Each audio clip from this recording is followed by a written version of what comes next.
Welcome back to the Real Estate 401k show. I'm your host, Mike Weinstein, alongside Ryan Gerdes. Justin Frederick is out of town this week, but we're going to go ahead and get going here. And if you, throughout the content of this episode, if you'd like to reach out to us, go ahead and text the word HELP to 623 AZ RECON. That's HELP to 623 AZ RECON. Now, we have been hesitant to to comment on the Southern California, the LA wildfires. We're not ambulance chasers, and there's just that fine balance. I grew up in LA, and I grew up with these wildfires. I remember this one time, I think I was in high school, driving along the 118 in between Chatsworth and Simi Valley, and the entire I don't even know why the freeway was even open. Like, the fire is up to the freeway, and I mean, it's scary, but kind of cool. It was cool. I mean, I mean, it's nature. It was an incredible sight. It stuck with me. I have friends from that area that were evacuated, and staying in touch with them. And I'm going to go out with them next month, or go out there to visit them next month, and just hang out and Cool. and whatever the case is. And it was obviously, it was devastating. I have made a lot of jokes about coming from California over the years, and I don't regret the decision to move to Arizona from California one bit, for a variety of reasons. There's personally a lot of things that I don't like that the state of California does. A lot of things I don't like what the government does. It doesn't frickin' matter. These are fellow Americans, right? They're and families, they're humans, and their families, and the fires obviously were just devastating. And we can't, as a team here, can't feel any worse for those of you that were impacted by it. But now people are in a situation where they've lost everything. Even if they plan to rebuild, where are they going to go right now? Some people are saying, never again. I don't have it in me to rebuild. So they need a place to go. And we have seen since you and I have been in real estate, not even partners, we've seen Californians moving to Arizona in droves. And so, Ryan, I wanted just to have a discussion because we're going to see an influx of people moving to Arizona to either buy homes or to find temporary shelter and housing and rentals and apartments, and we're already starting to see it. For your perspective, what can Californians expect here in Arizona? The good news is that, good news for most of the people that are coming here. They're going to find a lot of people that are of like mind. We already have quite a few transplants. They might here. find their neighbors, old neighbors. Yeah, they're gonna find a lot of people that they have in common with, and that have transplanted here and are of the same mindset. They're going to, you're going to miss the water, right? You're going to miss a lot of those things, but you're not going to miss the transportation. We bitch about rush hour, but we've got it made. You were just in LA last week. You were texting me like, I was just in LA, and I'm like, why is Siri telling me to take literally 3 freeways at the same time? And I'm like, oh, because this part of the freeway literally is 3 different freeways all at the same time. I know exactly what you're talking and about. I'm like, just make a decision. Is this the 110? Is this the 5? Is this the? You're Christine and Mickey are doing Rochambeau right in the back. But it was nice to see the resiliency. It was nice to see the grittiness, because we were smack dab in downtown LA, which is not super close to where all the fires are, but it was close enough. I think that the Eaton fire was like 7 miles away or something like that. Palisades were about 10, and people moved along about their business. But we are seeing a lot of people that are coming here.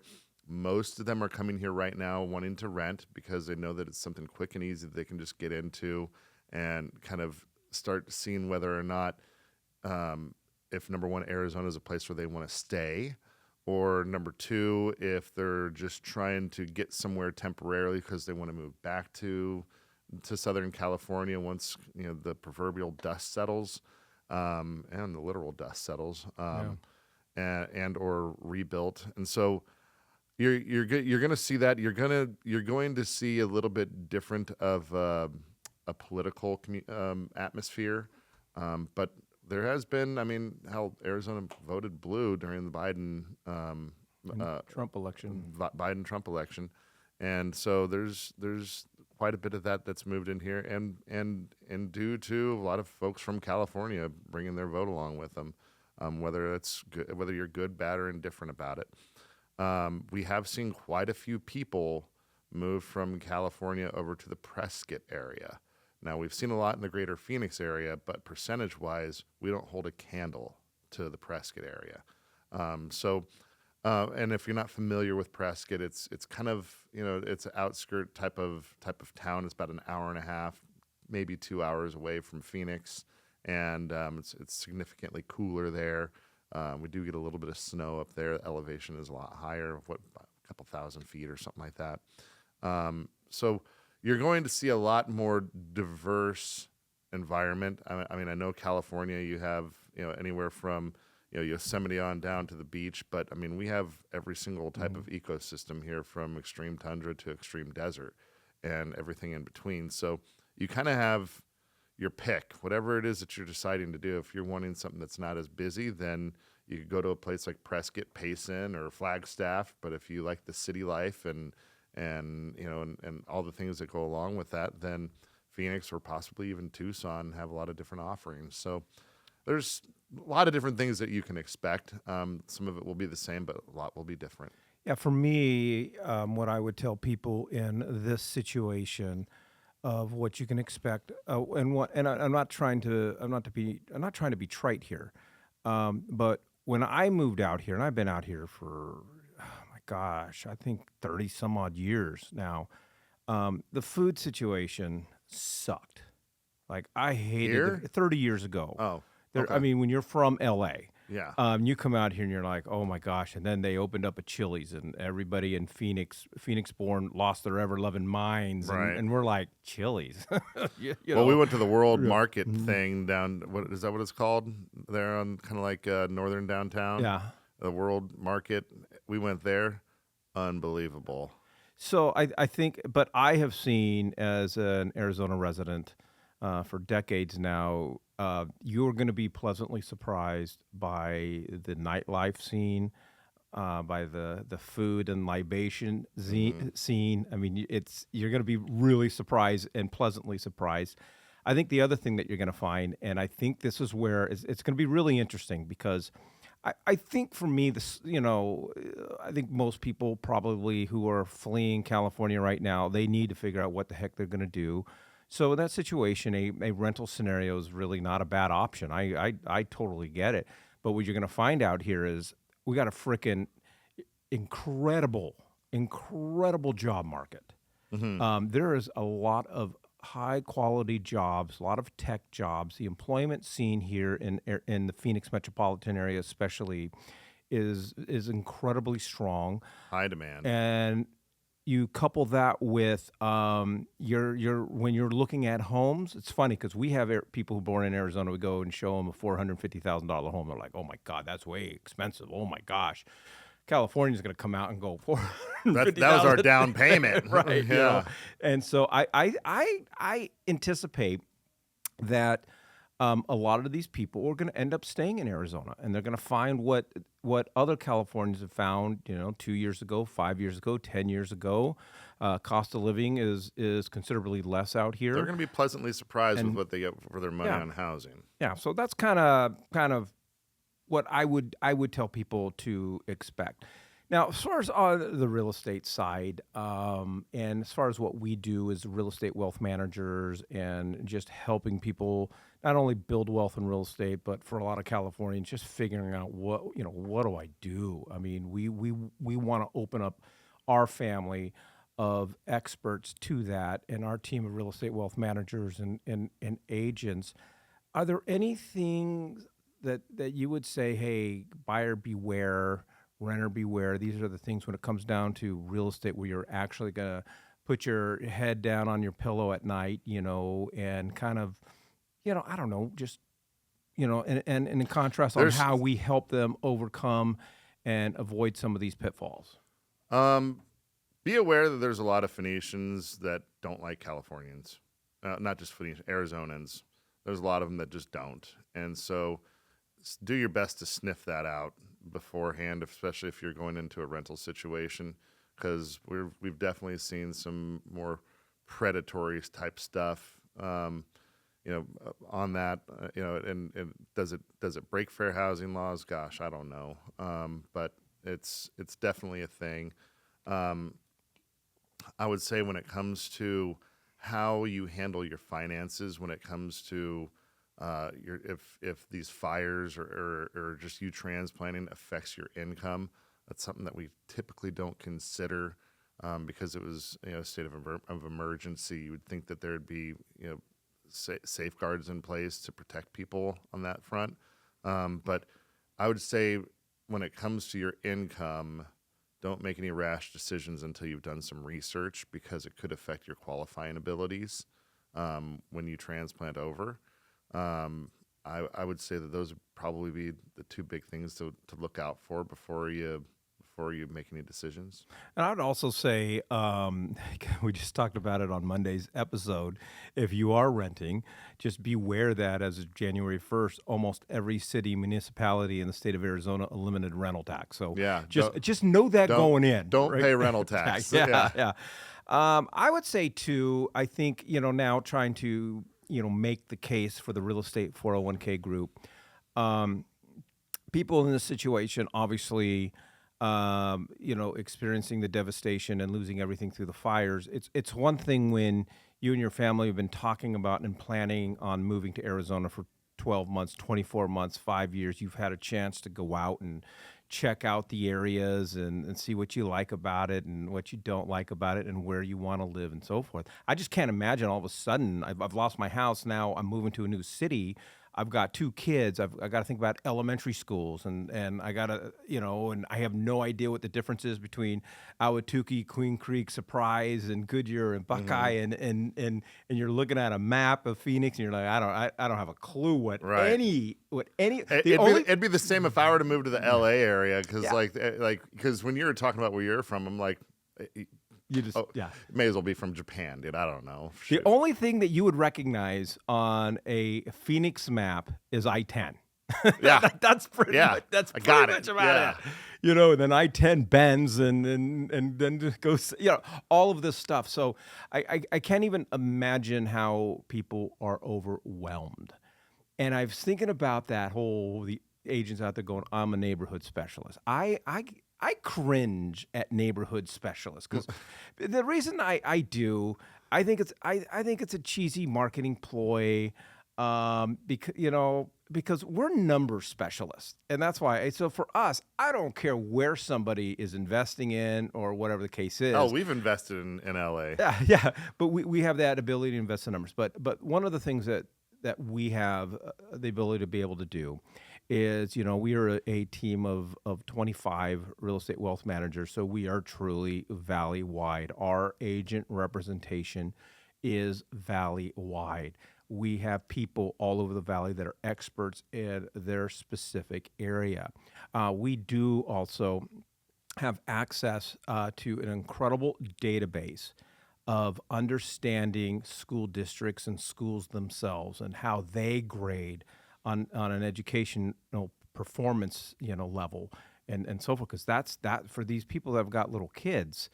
I mean, they want to make sure that their kids are in the right. It'll be a different environment for them. It'll be a different culture for sure. We are starting to get more private schools and charter schools that are making an impact. And I'm maybe not starting to. They've been here for a solid decade. But when I was growing up, a private school, I mean, they were very few and far between, and it just didn't really happen a whole lot. Whereas I know in the LA area, depending on where you are, there's a ton of them. It's very common for there to be private schools. So if that's what you're looking for, we're starting to get a foothold on that when it comes to education. But Arizona generally doesn't rank that high on public school systems, so something to be aware of. But we do have school districts that rank incredibly high, Right. and being able to identify where they're at. Our software and our programs and our resources also include we can put together demographic reports about any area in Phoenix. Now, we're not going to comment on them, but our software pulls all the data from the Census Bureau and aggregates all that information, and our clients can make those educated decisions on where they want to live.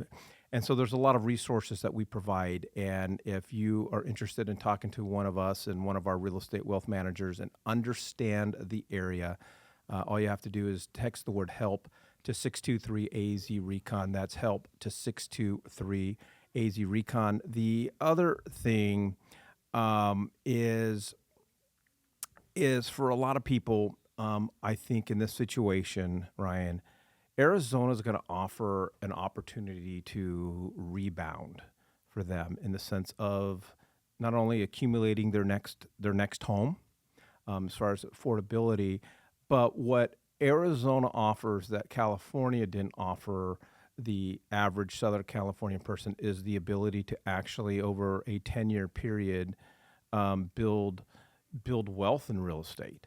And I see where you're going yeah, with this. and going back to just it's who you work with in that neighborhood specialist or whatever the case is. We have an investor who is actually from Southern California, and he had called me, and he was an old high school buddy of mine, and we just reconnected.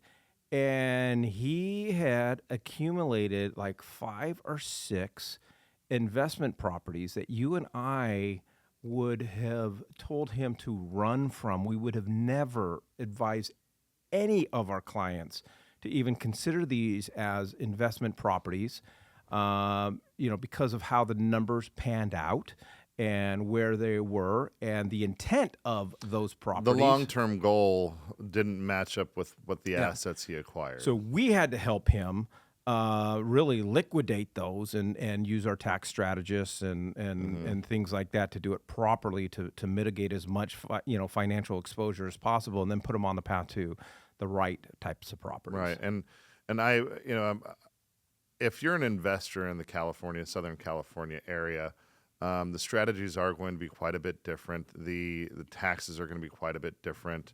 The types of tenants or the types of business that you're going to try to create might have some variations in it as well, as far as what to expect. In a lot of ways better, some of the ways not as good. But you do need to be, if you're going to move your investment business over here, you need to be coachable, and you need to be open to the fact that things are just a little bit different out here. And if you think, oh no, I'm a trailblazer, I'm going to do it my way, and I'm going to show the community that my way is better, or that the ways in Southern California are better, then you're going to have a difficult time. We've seen it happen too many times with investor models in Southern California try to move their model over here, and it just falling flat on their face. And then and then there's people that are get bitter about it because they're losing money and whatnot. So just be open to the fact that it's different, and there's a handful of different nuances.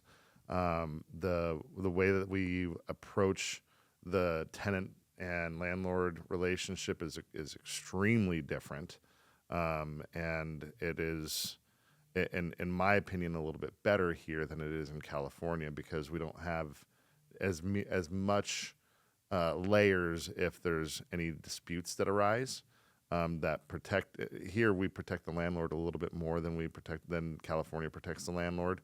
So on that front, it's good. But it comes with its other bag of tricks along with that. So just be ready for that, and get a good team.